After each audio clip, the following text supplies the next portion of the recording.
TRS Kasganj new India की 9 सालों की मेहनत अब रंग लाई है। यूपी से बिहार तक फैले हुए हैं 28,000 बच्चे ट्रस्ट से अभी तक जुड़े हुए हैं। स्कूल की एसेसरीज जो होती है, किताब, पेंसिल, बुक, बैग, जूता जो भी होती है इस ट्रस्ट के द्वारा दिया जाता है और उसके बाद बच्चों को भी घर से स्कूल तक पहुंचाने की जिम्मेवारी टीआरएस ट्रस्ट लेती है। हमारे सामने कासगंज के रणवीर जी खड़े हैं और यहाँ पर देख सकते हैं TRS Kasganj new India trust Kasganj के नाम पर ही पड़ा है, लेकिन यूपी से बिहार तक ये फैल चुका है।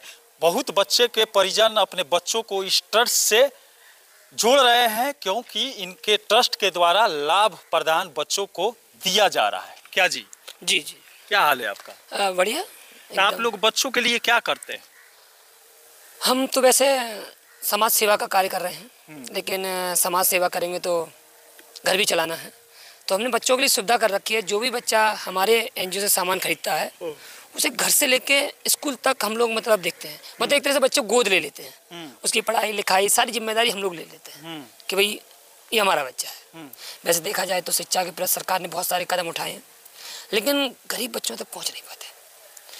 आज तक अभिभावकों को लगता है कि हमारा बच्चा अगर सरकारी में पढ़ेगा तो शिक्षित नहीं होगा, लेकिन देखा जाए तो बहुत सारे बच्चे सरकारी में पढ़ के आगे निकल गए हैं, तो वो अपनी सुरक्षा का दूसरों पर जिम्मेदारी ठहराने की कोशिश करते हैं। तो ये ट्रस्ट हमारा कहता है कि भाई आप कुछ ना करें, बच्चे की उंगली पकड़ के हमें दे दें, हम पढ़ा लेंगे। अच्छा, आप जो किताब, बैग वगैरह जो भी आवश्यकता होती है स्कूल के सामान है, एसेसरीज जो आवश्यकता होती है, कैसे देते हैं? जो आप सामान बाजार से खरीद रहे हैं वो हमसे खरीद लें, और इसी सामान में से जो भी बचेगा वो अपने वर्कर को दे रहे हैं। लेकिन हमारा वर्कर सुबह बच्चे को स्कूल लेके छोड़ रहा है, शाम को उसका होमवर्क चेक कर रहा है, बच्चे को पढ़ा रहा है, और मतलब एक पूरी जिम्मेदारी ले रहा है। और बच्चे किताब जो आप लोग दे रहे हैं, एसेसरीज जो दे रहे हैं, तो वो पैसा इंस्टॉलमेंट में भी चुकाना है? हाँ, कभी कभी इंस्टॉलमेंट भी हो जाती है कि अगर किसी के पास पैसा नहीं है तो देता रहेगा समय से, सामान ले ले। मतलब कहने का मतलब बच्चा पढ़े, बच्चे को पढ़ना चाहिए कि बच्चा पढ़ेगा तभी तो इंडिया बढ़ेगा। अब चलिए, सरकारें तो तरह तरह की शिक्षा के प्रति नियम लाती है, लेकिन धरातल पर वैसा उतर नहीं पाता है। कहीं कहीं की ट्रस्ट जो होती है वो समाज में बच्चों को सामाजिक तौर पर लोगों को सहयोग करती है। गरीब जो परिवार होता है वो बच्चों के लिए किताब, पेंसिल, ड्रेस, बैग नहीं खरीद पाता है, तो इसी के लिए TRS Kasganj new India trust आया है, जो आप इस ट्रस्ट से किताब, पेंसिल जो स्कूल की एसेसरीज होती है वो इंस्टॉलमेंट में ले सकते हैं, महीनों में चुका सकते हैं, सालाना भी चुका सकते हैं। ऐसा व्यवस्था आपके तहत? बहुत अच्छी व्यवस्था है।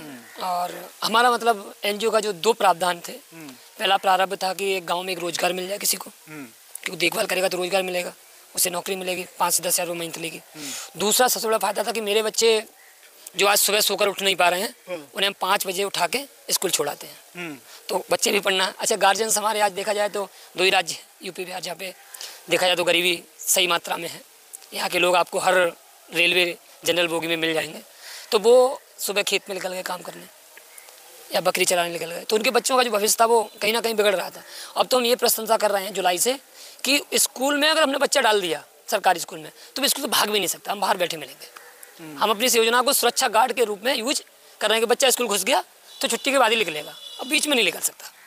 और वहाँ भी हम टीचर से भी ये मतलब विनती करते हैं कि भैया हम कॉपी जो सामान दे रहे हैं तो थोड़ा सा कार्य प्रगति में, जैसे हमारा भारत हर फील्ड में भारत की बदनामी होती है केवल शिक्षा को लेकर। स्क्रीन पर आप वीडियो देख सकते हैं। जिस गांव में ट्रस्ट जाता है, जहां के बच्चे जुड़ जाते हैं, उसी गांव से एक महिला को उठाया जाता है जो बच्चों को देखरेख करती है, पढ़ाती है, घर से स्कूल तक पहुंचाती है। हर तरह का देख रखाव उस मैडम के द्वारा किया जाता है। जो इच्छुक है अपने एरिया में, वो मैडम भी स्क्रीन पर नंबर दिया हुआ है, फ़ोन करके इस ट्रस्ट से जुड़ सकती है और अपने एरिया में भी बच्चों को इस ट्रस्ट से जुड़वा सकती है। और उसके बाद मैडम को भी सैलरी मंथली दिया जाएगा, मतलब 5,000 से लेकर 10,000 रुपये मंथली। 5,000 से 10,000 तक उनका पूरा काम रहता है। बाकायदा बच्चों को पढ़ाना, मतलब बच्चों को स्कूल छोड़ना और शाम को आगे होमवर्क चेक करना और अपनी भी ड्यूटी निभाना, ताकि बच्चा हमारा अनपढ़ ना रहे। गरीब भी जुड़ सकता है इस ट्रस्ट से और पैसा वाला भी जुड़ सकता है, दोनों आदमी जुड़ सकते हैं। हमारे एक मतलब बाल शिक्षा गोद योजना, मतलब बच्चे को हम बाल शिशु गोद योजना है, हम बच्चों को एक तरह से गोद ले रहे हैं, उनकी जिम्मेदारी ले रहे हैं। और जिम्मेदारी लेने का तो मतलब ये है कि जो कोई हॉस्टल डाल रहा है या कोई बाहर भेज रहा है, हमें दे दो, कम बजट में हमारा भी इस ट्रस्ट का नाम रहेगा और बच्चे को हम उसी के घर में पढ़ा देंगे, मतलब बाहर जाने की जरूरत, संस्कार और शिक्षा दोनों दिलवा देंगे। अब ये नहीं आपने बच्चा हॉस्टल में डाल दिया, वो वहाँ की व्यवस्था सीख रहा है, बाहर भेज दिया, वहाँ की व्यवस्था सीख रहा है, तो आप ही के गाँव के संस्कार सीखेगा और आप ही के गाँव में पढ़ेगा। स्क्रीन पर नंबर दिया हुआ है, आप भी अपने बच्चों को इस संस्था से अगर जुड़वाना चाहते हैं तो फ़ोन करके बच्चों को जुड़वा सकते हैं। TRS कासगंज न्यू इंडिया, आप गूगल पर डालेंगे तो निकल आएगी, आपको लिंक वेबसाइट आ जाएगा, वेबसाइट पर जाके देख सकते हैं। उस पर ऑनलाइन बच्चे अभी 18,000 है, 28,000 जुटे, 28,000 है, 18,000 अप्रूव है। हाँ 28,000 जुड़े हुए हैं, जिसमें 10,000 बच्चे पेंडिंग में है और 18,000 बच्चे इस समय इस संस्था से जुड़े हुए संस्था का लाभ उठा रहे हैं। आप गरीब है, बच्चों को पढ़ा नहीं रहे हैं, तो सबसे अच्छा मौका इस संस्था के द्वारा आपके गांव में लाया गया है कि इस संस्था से जुड़ सकते हैं। बच्चों के लिए हर चीज़ मुहैया कराएगा और जो पैसा बनेगा उसको आप इंस्टॉलमेंट में जैसे जैसे होगा वैसे चुकता कर सकते हैं। चलिए, इसी के साथ मैं मनिंदर सिंह, दबंग 24 से धन्यवाद।